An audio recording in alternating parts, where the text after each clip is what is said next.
자, 이제부터요, 비행기 안에서 난동을 부리는 승객들은 비행기도 이제 탈 수 없게 될 것 같습니다.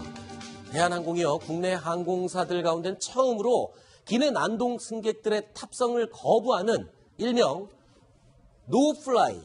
노플라이 제도를 시행하기로 했습니다. 대한항공 관계자 얘기를 들어보기 전에요, 지금 밑에 설명이 나가고 있죠. 기내에서 난동을 부린 승객들은 항공사가 아예 탑승을 거부할 수 있는 노플라이 시스템, 노플라이 제도가 처음으로 오늘부터 실시가 된다고 합니다. 자, 대한항공 관계자의 이야기 들어보시겠습니다. 신체 접촉을 수반한 폭력 행위, 성추행 등 성적 수치심이나 혐오감을 야기하는 행위, 그리고 지속적인 업무 방해 등 형사처벌 대상 행위에 전력이 있는 승객입니다. 기본적으로 자체 심사 후에 해당 승객에게 비행 전에 서면으로 탑승 거부를 통지하고 있습니다. 외국인을 포함해서 대한항공 탑승객 전체가 해당이 되는 겁니다. 자체 심사 기준에 따라서 노플라이 대상이 일시적인지 아니면 영구적인지가 결정이 됩니다. 이 대한항공이 이 노플라이 제도를 실시하게 된 결정적 이유, 바로 지난해였죠. 국내를 떠들썩하게 했던 30대 만취 남성의 기내 난동 때문이었습니다. 그때 당시 영상 한번 보면서 이야기 나눠보겠습니다. 영상 보여주시죠. 현재 사실이 기억이 나지 않습니까? 나지 않습니다. 그 폭행한 이유에 대해서도 잘 모르시겠네요. 예, 맞습니다. 아버지께서는 지금 어떤 입장이세요? 예, 아버님께서도 저희 행동으로 많이 실망을 하셨고요. 그리고 제가 앞으로 회개를 하면서 제가 최선을 다하겠습니다. 예, 죄송합니다. 자, 바로 저 영상이었죠. 비행기 내에서 취한 채로 승무원들을 마구 폭행하고 침을 뱉고 욕을 했던 당시 그 영상이었습니다. 지금 같이 타고 있던 다른 승객이 찍은 저 화면이었는데, 저 당시에 지금 저 상황을 제압했던 사람이 유명한 가수였죠? 네. 우리가 보면 90년대 매우 유명했던 Now and Forever라는 그 음악으로 굉장히 유명했던 리차드 막스입니다. 리차드 막스가 당시 저때 기내에 동승하고 있었는데요. 그래서 사진과 동영상을 자신의 SNS에 공개하면서 굉장히 빠르게 전 세계로 알려지게 됐습니다. 네. 당시 그는 모든 여성 승무원은 이 승객이 어떻게 저지해야 하는지 전혀 알지 못했다. 이렇게 따끔한 충고도 했습니다. 네. 이 과거에도 저 사례 말고 기내 난동으로 유명했던 시끄러웠던 사건들이 있었죠? 여러 차례 있었죠. 2013년도에 포스코 상무가께서 컵라면에 덜 익었다고 해서 승무원을 폭행한 사건이 있었고요. 일명 컵라면 상무로 그렇죠. 유명했어요. 컵라면 상무로 유명했었죠. 2015년도에는 유명한 가수였죠. 바비킴 씨가 좌석에 난동을 부려서. 네, 이거는 또 항공사의 실수도 일부 있었기 때문에 굉장히 억울해했던 그 사건입니다. 그리고 지금 아까 화면 나왔었지만 2016년도에는 30대 남성이 기내에서 만취 난동을 벌였던 사건이 있었습니다. 네. 자, 문제는요, 대한항공이 오죽하면 이런 극단적인 조치를 취할 수 있었는가? 이 비행기 내부의 난동이요, 최근에 들어서 굉장히 늘어나고 있답니다. 저 통계 자료를 보겠습니다. 자, 2012년도에 40건에 불과하던 기내 난동 사건이요, 2016년도에는 443건으로 5년 동안 11배나 늘었다고 합니다. 자, 사실 기내 난동 사건은 그냥 난동이 아니라 비행기 같이 타고 있는 모든 승객들의 목숨을 위협할 수 있는 사건이기 때문에 엄하게 처벌을 해야 되는 그런 사건이 맞죠? 그렇죠. 왜냐하면 본인의 하나의 행동으로 인해서 그 사람을 그 비행기에서 내리게 한다 하더라도 비행기가 이미 출발한 상태에서 상당한 시간이 소요되고요. 네. 그러면 나머지 승객들 빨리 가서 그 일을 보아야 되는 사람은 상당히 손해가 그렇죠. 많고, 그다음 그 안에서 그걸 난동을 보고 있는 사람으로서도 그 어떤 상당히 불쾌감을 느낄 거고요. 네. 그래서 저는 비행기 내에서 술을 좀 제공하지 않습니까? 네. 이런 걸 금지해야 한다. 그리고 음주한 사람 아예 탑승 자체를 거부시켜야 되는 거 아닌가? 네. 그런 생각도 해봅니다. 알겠습니다. 자, 이번 소식은요, 좀 들어보시고 여러분 장롱 서랍이나 책상 서랍 잘 한번 찾아보십시오. 희귀 동전 이야기를 좀 해보도록 하겠습니다. 우리가 쓰는 그냥 동전들, 요즘은 신용카드 시대다, 전자결제 시대다 해서 이 골칫덩이 신세가 된 동전 이야기인데요. 잘하면 로또가 될 수도 있다고 합니다. 그런데 이 로또가 될 수 있는 동전 때문에 사기를 당한 사람들이 있다고요? 어떤 사기를 당한 겁니까? 네, 1998년도에 만들어진 500원짜리 동전 때문에 그런 건데요. 네. 네, 이 동전이 매우 희귀합니다. 그래서 실제로 여러 가지 장터에서 비싸게 팔리는데 이것을 가지고 있지도 않으면서 가지고 있는 것처럼 중고장터에 내놓아 팔다가 걸린 네. 사람이 발견이 됐습니다. 네. 지금 카톡이라고 하죠. 여기 SNS 메신저에서 이렇게 서로 거래하는 모습이 지금 보이는데요. 이게 인터넷으로 이제 직거래, 중고 거래 장터에서 연락이 돼서 서로 이제 직거래를 하기 위해서 주고받은 메시지죠. 그렇죠. 전화번호나 이런 걸 파악해서 서로 대화를 나누는 장면인데요. 네. 실제로 여기 오른쪽에 보면 화면 캡처까지 해서 자신이 가지고 있는 것처럼 그러네요. 손에 쥐고 있는 동전. 네, 1998년이라고 저렇게 쓰여져 있는 것을 보여주게 됩니다. 네. 그렇기 때문에 사람들은 믿게 되고요. 지난 3월부터 최근까지 74명으로부터 무려 3,700만 원의 금액을 갈취했다고 합니다. 네. 자, 이 동전을 거래하는 것, 그걸 가지고 사기를 친 그런 사건인데 지금 이해가 안 되는 게요. 이 500원짜리 동전이 도대체 얼마나 비싸게 왜 거래가 되고 있는 겁니까? 이유가 뭡니까? 네, 500원짜리 동전이라고 우리가 이렇게 보여지긴 하지만 이게 시기에 따라서 여러 가지 달라지는 점들이 있습니다. 네. 왜냐하면 어느 시기에서는 좀 특이점이 발현되는 이런 동전들이 있는데 그렇게 된다면 그 동전의 값어치가 나중에 올라가게 됩니다. 네, 이 화면이요. 지금 인터넷에서 제가 찾아본 광고 전단 화면입니다. 인터넷에 이런 광고가 있었습니다.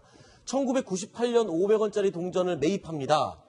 현금 즉시 지급을 하니까 상태가 나쁜 건 40만 원, 좋은 거는 70만 원까지 현금을 주겠답니다. 500원짜리 동전 하나예요. 그러면서 옆에 이런 표를 걸어놨네요. 1970년도에 발행된 100원짜리 동전은 이 발행 개수가 굉장히 적기 때문에 아마 희귀한가 봅니다. 그래서 그 동전도 삽니다. 이런 광고가 인터넷에 수도 없이 떠 있는 걸 제가 찾아봤는데요. 자, 저런 동전들 희귀성 때문에 저렇게 가격이 오르는 거군요. 네, 맞습니다. 1998년 하면 우리가 IMF가 1997년에 발생했으니까 그 당시의 상황을 떠올리게 될 수 있을 겁니다. 그때가 되면요, 동전 생산도 정부에서 좀 줄였습니다. 그래서 당시 500원짜리 동전이 8,000개밖에 생산이 안 됩니다. 그러다 보니 이걸 수집하시는 분들의 입장에서는 희귀성이 높아지기 때문에 값어치가 매우 올라갔습니다. 네. 그러니까 1998년도에는 거의 동전을 생산하지 않았고 기념으로 갖는 동전만 8,000개 딱 만들었다고 합니다. 500원짜리 동전을요. 그러니까 수집가들 입장에서 보면 그 8,000개 중에 하나인 1998년도 500원짜리 동전을 꼭 구하고 싶은 마음이 있나 봅니다. 그래서요, 저희가 동전, 화폐 경매 전문가에게 그 이유를 물어봤습니다. 들어보시죠. 10원짜리는 그 합금의 비율이 바뀌어서 색깔이 변한다든가, 뭐 황동화, 적성화 뭐 이런 차이가 있거든요. 이런 때가 있거든요. 네. 그래서 비싸진 경우도 있는데, 특히나 이제 500원짜리는 98년에는 유통용 500원짜리는 찍지 않았습니다. 보통 수집가들은 연도별로 모이는 경우가 많거든요. 62년부터 2017년까지 쭉 한 세트가 된다는 게 굉장히 가치가 높아지는 건데, 보관 상태가 좀 좋고, 근데 이게 98년 이빨이 하나 빠졌다. 그러면 이제 서로 이제 돈을 더 주고 살려고 하겠죠. 네. 그런 이유가 있었군요. 그러니까 희귀한 해당 연도의 동전, 수집가들 입장에서 보면 굉장히 높은 가치를 가지라 봅니다. 그래서 조금 전에 이 경매 전문가에게 설명 들은 몇 가지 동전을 저희가 표로 그려봤는데요.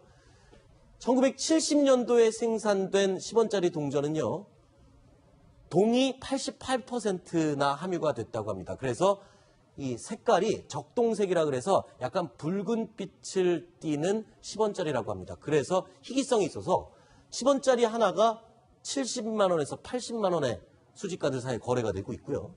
또 72년과 74년에 생산된 50원짜리, 100원짜리 동전은 요 해당 연도의 동전의 개수가 굉장히 적다고 합니다. 그래서 또 수집가들 사이에서 15만 원, 30만 원에 거래되고 있고요. 그리고 이게 지금 오늘 저희가 설명드린 98년도 IMF 위기 당시에 생산된 8,000개의 동전 가운데 하나, 500원. 크게는 100만 원까지 거래가 된다고 하는데요.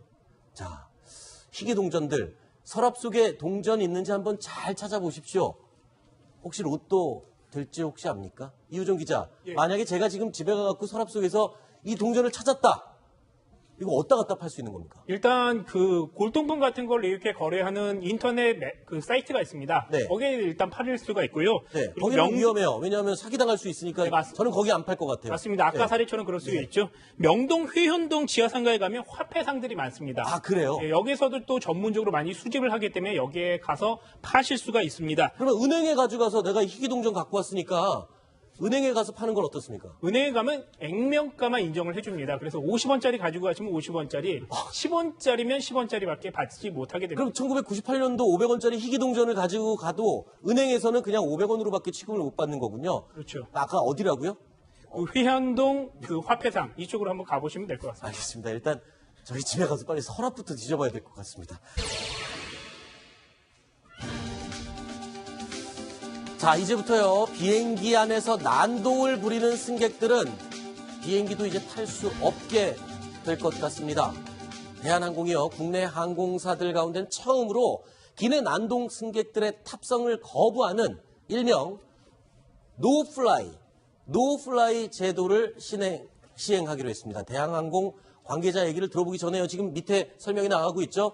기내에서 난동을 부린 승객들은 항공사가 아예 탑승을 거부할 수 있는 노플라이 시스템, 노플라이 제도가 처음으로 오늘부터 실시가 된다고 합니다. 자, 대한항공 관계자의 이야기 들어보시겠습니다. 신체 접촉을 수반한 폭력 행위, 성추행 등 성적 수치심이나 혐오감을 야기하는 행위, 그리고 지속적인 업무 방해 등 형사처벌 대상 행위에 전력이 있는 승객입니다. 기본적으로 자체 심사 후에 해당 승객에게 비행 전에 서면으로 탑승 거부를 통지하고 있습니다. 외국인을 포함해서 대한항공 탑승객 전체가 해당이 되는 겁니다. 자체 심사 기준에 따라서 노플라이 대상이 일시적인지 아니면 영구적인지가 결정이 됩니다. 이 대한항공이 이 노플라이 제도를 실시하게 된 결정적 이유, 바로 지난해였죠. 국내를 떠들썩하게 했던 30대 만취 남성의 기내 난동 때문이었습니다. 그때 당시 영상 한번 보면서 이야기 나눠보겠습니다. 영상 보여주시죠. 현재 사실이 기억이 나지 않습니까? 나지 않습니다. 그 폭행한 이유에 대해서도 잘 모르시겠네요. 예, 맞습니다. 아버지께서는 지금 어떤 입장이세요? 예, 아버님께서도 저희 행동으로 많이 실망을 하셨고요. 그리고 제가 앞으로 회개를 하면서 제가 최선을 다하겠습니다. 예, 죄송합니다. 자, 바로 저 영상이었죠. 비행기 내에서 취한 채로 승무원들을 마구 폭행하고 침을 뱉고 욕을 했던 당시 그 영상이었습니다. 지금 같이 타고 있던 다른 승객이 찍은 저 화면이었는데 저 당시에 지금 저 상황을 제압했던 사람이 유명한 가수였죠. 네. 우리가 보면 90년대 매우 유명했던 Now and Forever라는 그 음악으로 굉장히 유명했던 리차드 막스입니다. 리차드 막스가 당시 저때 기내에 동승하고 있었는데요. 그래서 사진과 동영상을 자신의 SNS에 공개하면서 굉장히 빠르게 전 세계로 알려지게 됐습니다. 네. 당시 그는 모든 여성 승무원은 이 승객이 어떻게 저지해야 하는지 전혀 알지 못했다. 이렇게 따끔한 충고도 했습니다. 네. 이 과거에도 저 사례 말고 기내 난동으로 유명했던 시끄러웠던 사건들이 있었죠. 여러 차례 있었죠. 2013년도에 포스코 상무께서 컵라면에 덜 익었다고 해서 승무원을 폭행한 사건이 있었고요. 일명 컵라면 상무로 그렇죠. 유명했어요. 컵라면 상무로 유명했었죠. 2015년도에는 유명한 가수였죠. 바비킴 씨가 자신의 난동을 부려서 네, 이거는 또 항공사의 실수도 일부 있었기 때문에 굉장히 억울해했던 그 사건입니다. 그리고 지금 아까 화면 나왔었지만 2016년도에는 30대 남성이 기내에서 만취 난동을 벌였던 사건이 있었습니다. 네. 자, 문제는요. 대한항공이 오죽하면 이런 극단적인 조치를 취할 수 있었는가? 이 비행기 내부의 난동이요. 최근에 들어서 굉장히 늘어나고 있답니다. 저 통계 자료를 보겠습니다. 자, 2012년도에 40건에 불과하던 기내 난동 사건이요. 2016년도에는 443건으로 5년 동안 11배나 늘었다고 합니다. 자, 사실 기내 난동 사건은 그냥 난동이 아니라 비행기 같이 타고 있는 모든 승객들의 목숨을 위협할 수 있는 사건이기 때문에 엄하게 처벌을 해야 되는 그런 사건이 맞죠? 그렇죠. 왜냐하면 본인의 하나의 행동으로 인해서 그 사람을 그 비행기에서 내리게 한다 하더라도 비행기가 이미 출발한 상태에서 상당한 시간이 소요되고요. 네. 그러면 나머지 승객들 빨리 가서 일을 보아야 되는 사람은 상당히 손해가 그렇죠. 많고, 그 다음 그 안에서 그걸 난동을 보고 있는 사람으로서도 그 어떤 상당히 불쾌감을 느낄 거고요. 네. 그래서 저는 비행기 내에서 술을 좀 제공하지 않습니까? 네. 이런 걸 금지해야 한다. 그리고 음주한 사람 아예 탑승 자체를 거부시켜야 되는 거 아닌가? 네. 그런 생각도 해봅니다. 알겠습니다.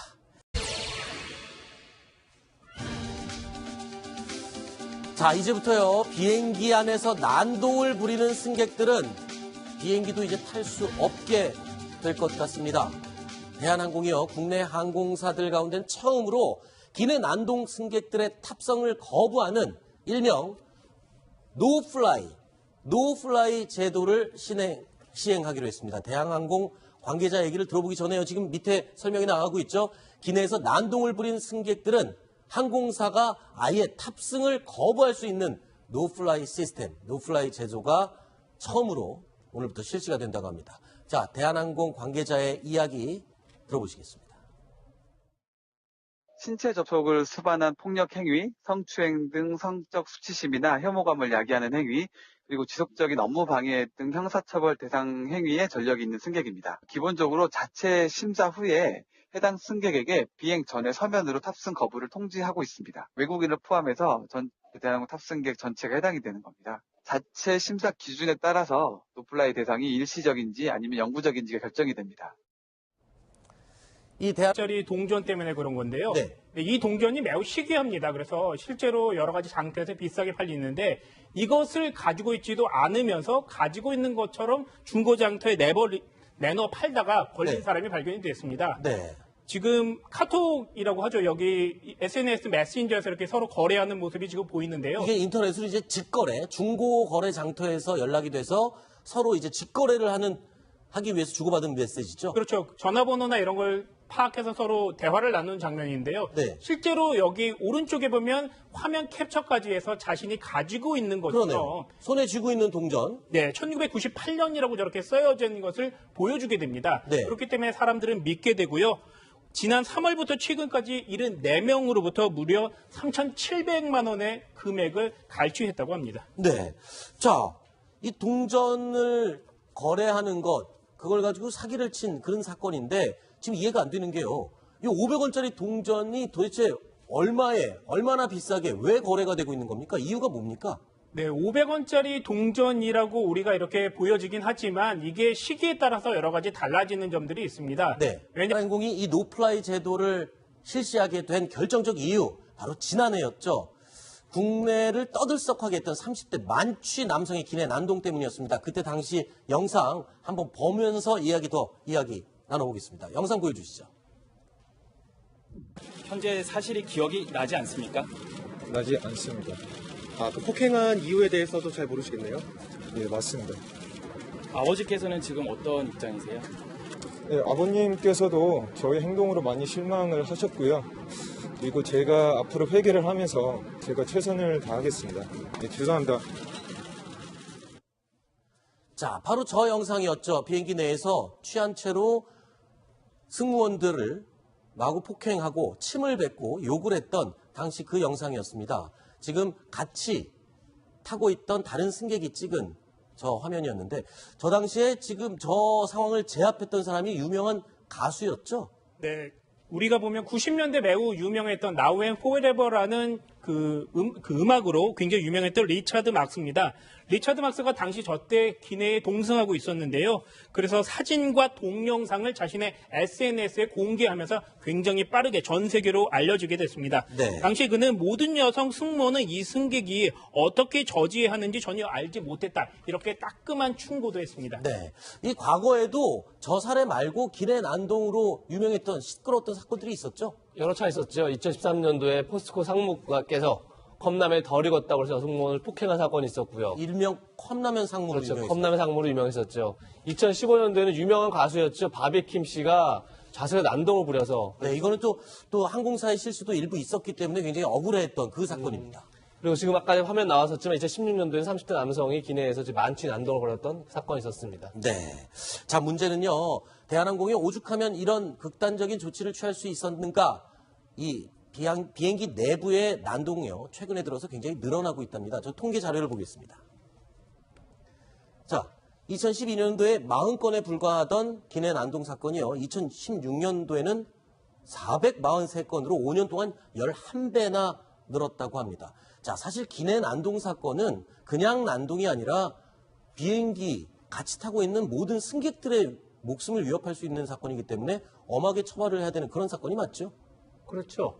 왜냐하면 본인의 하나의 행동으로 인해서 그 사람을 그 비행기에서 내리게 한다 하더라도 비행기가 이미 출발한 상태에서 상당한 시간이 소요되고요. 네. 그러면 나머지 승객들 빨리 가서 그 일을 보아야 되는 사람은 상당히 손해가 그렇죠. 많고, 그다음 그 안에서 그걸 난동을 보고 있는 사람으로서도 그 어떤 상당히 불쾌감을 느낄 거고요. 네. 그래서 저는 비행기 내에서 술을 좀 제공하지 않습니까? 네. 이런 걸 금지해야 한다. 그리고 음주한 사람 아예 탑승 자체를 거부시켜야 되는 거 아닌가? 네. 그런 생각도 해봅니다. 알겠습니다. 자, 이번 소식은요, 좀 들어보시고 여러분 장롱 서랍이나 책상 서랍 잘 한번 찾아보십시오. 희귀 동전 이야기를 좀 해보도록 하겠습니다. 우리가 쓰는 그냥 동전들, 요즘은 신용카드 시대다, 전자결제 시대다 해서 이 골칫덩이 신세가 된 동전 이야기인데요. 잘하면 로또가 될 수도 있다고 합니다. 그런데 이 로또가 될 수 있는 동전 때문에 사기를 당한 사람들이 있다고요? 어떤 사기를 당한 겁니까? 네, 1998년도에 만들어진 500원